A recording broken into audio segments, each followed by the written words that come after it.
Bonjour à tous, alors aujourd'hui nous allons réaliser des ribs et des burn ends dans le Pitboss Navigator 850. Alors au niveau des ribs, vous avez un petit peu l'habitude maintenant de mes vidéos. J'ai reçu ici deux superbes spare ribs entiers. Alors je vais vous montrer ce que c'est que le spare ribs, je vais vous montrer aussi comment le découper pour avoir la fameuse coupe Saint-Louis. Et je vais les faire de deux manières différentes. Je vais les faire nature, sel et poivre, version Texas style quoi, et un autre avec un rub classique, ici c'est le Applewood de chez Grillmates. Alors la particularité de cette recette aujourd'hui, c'est que je ne vais absolument pas les emballer. Je sais, vous avez vu mes propres recettes, vous avez vu plein de trucs sur internet, 3, 2, 1, on emballe 2 heures, etc. Non, alors là je ne vais pas du tout emballer, on va simplement les cuire dans le Navigator à 120 degrés pendant le temps qu'il faudra, mais on ne va pas les emballer. N'ayez crainte, quand on a un vrai ribs, ici c'est un spare ribs entier que je vais découper, mais quand on a des bons ribs, on n'a pas besoin forcément d'emballer, que du contraire, puisqu'on va pouvoir exposer la viande pendant plus longtemps à la fumée, donc avoir un goût de fumée plus prononcé bien sûr, mais en plus de ça, ça va permettre au gras de fondre nettement mieux sur la viande. Alors, vous vous imaginez que dans tous les super restaurants, les pitmasters, etc. aux États-Unis, ils ne peuvent pas se permettre d'emballer chaque train de ribs vu la quantité de ribs qu'ils font. Donc c'est ici cette recette que je vais vous montrer. Vous allez voir, il faut absolument que vous essayiez ça. Attention, on ne fait pas ça avec des baby back ribs. Il faut vraiment faire ça avec un rib qui a du gras, un vrai bon ribs Saint-Louis si possible. Sur le baby back, vous pouvez en trouver, mais c'est déjà plus compliqué de les garder pendant un temps suffisant pour avoir un beau bark sans qu'ils ne se dessèchent, etc. Voilà. On va les asperger toutes les demi-heures à partir d'une heure, 1h30 de cuisson avec un mélange simplement 50% de jus de pomme, 50% de vinaigre de cidre. Et puis c'est tout. On y va, c'est parti tout de suite. Alors, la première chose à savoir, c'est que le spare ribs, c'est donc la partie entière qui comprend à la fois le ribs qu'on voit ici, qui se termine un peu en pointe, et à la fois cette partie de viande, mais qui contient ce qu'on appelle le croquant. Alors, cette partie étant un petit peu compliquée à découper, à manger, etc., ce qu'on fait, c'est qu'on va faire directement les burn ends, c'est-à-dire qu'on va couper cette partie en cubes. Ces cubes, on va les fumer aussi, et puis on les mettra dans une poêle avec du beurre et encore un petit peu de rub, de la sauce barbecue, et on va les laisser cuire encore pendant 3-4 heures pour avoir une viande complètement fondante et qui sera beaucoup plus simple à manger. Et donc on aura, puisque je vous montre ici le spare ribs entier, on aura à la fois la coupe Saint-Louis, comme on l'utilise en compétition et principalement aux États-Unis, et à la fois les burn ends sur le côté avec la viande restante. Ok, je vous montre ça tout de suite. Donc je reprends clairement, on a ici les os des côtes qui sont simplement en train de, donc c'est sur l'avant de la poitrine, qui sont en train de se rétrécir ici, donc en pointe, en triangle. Et ce que je vais faire, c'est je vais essayer de couper à partir du bout du premier os, bien droit, pour avoir un ribs tout à fait rectangulaire. Ok ?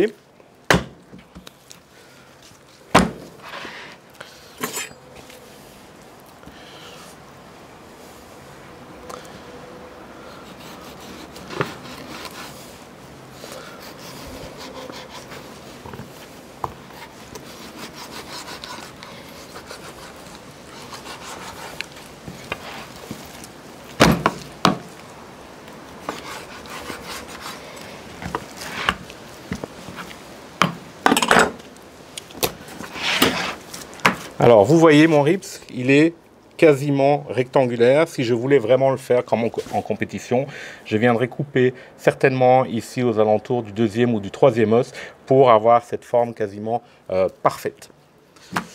Alors, on n'est pas en compétition, donc on essaie de faire quelque chose de joli sans être forcément parfait, et puis surtout qu'on n'a pas envie de gaspiller de la nourriture. Alors, comme d'habitude pour les ribs, je vais retirer la membrane.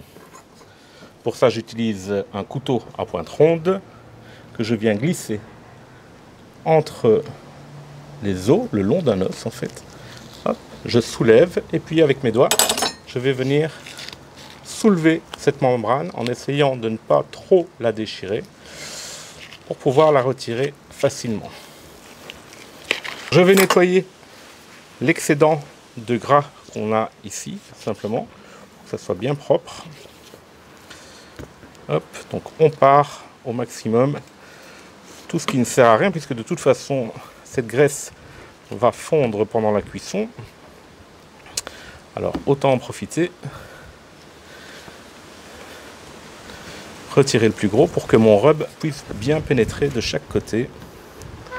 Alors, ici, je mets mon rub, sel et poivre.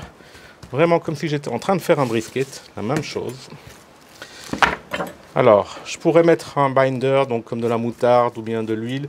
Moi, je préfère utiliser juste un peu de vinaigre de cidre et de jus de pomme. C'est juste pour humidifier la viande, en fait. Voilà.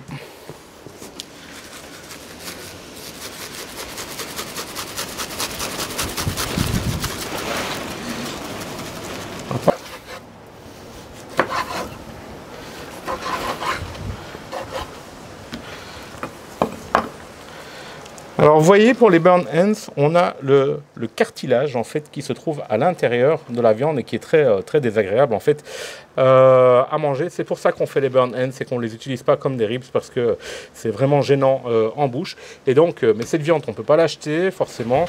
Donc on va essayer. Il y a beaucoup de vent là aujourd'hui. On va simplement essayer de faire avec, de faire des cubes. Alors. Sur celui-ci, ça va être plus compliqué. Par contre, ok. J'arrive sur la fin du cartilage. Je vais carrément le retirer parce que la viande est plus fine. Donc ça, c'est pas la peine. Hein. Clairement, ça vaut pas le coup. Donc, hop.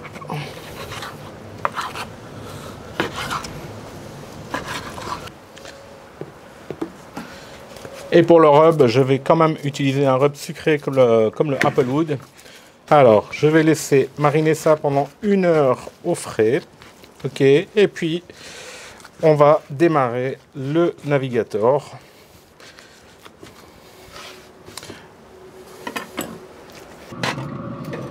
Voilà, alors après 4 heures de cuisson, on retire les burn ends, on les met dans un plat. Maintenant, j'ajoute du beurre.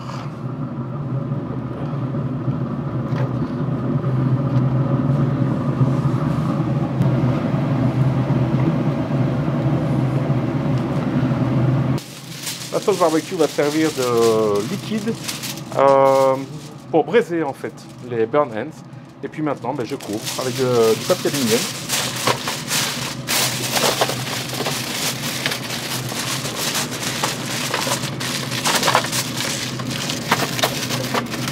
Voilà, après 6h30 de cuisson, sans emballage, sans rien du tout, voyons à quoi nos ribs ressemblent. Alors, une chose est certaine, forcément, la viande ne se détache pas toute seule, elle ne tombe pas en lambeaux, simplement parce que je n'ai pas emballé. Ça ne veut pas dire pour autant que la viande n'est pas assez cuite, que du contraire, vous allez voir tout de suite, enfin en tout cas j'espère. Alors vous pouvez voir qu'on a un beau smoke ring autour de la viande et pourtant vous allez voir que la viande se détache bien toute seule. Vous allez voir que quand je retire la viande, l'os est propre. Alors ça c'est le ribs sel et poivre. Alors le fait de le faire sel et poivre, ça permet d'avoir vraiment un goût de fumée beaucoup plus important. La fumée n'est pas absorbée par les épices, par le sucre, par le reste.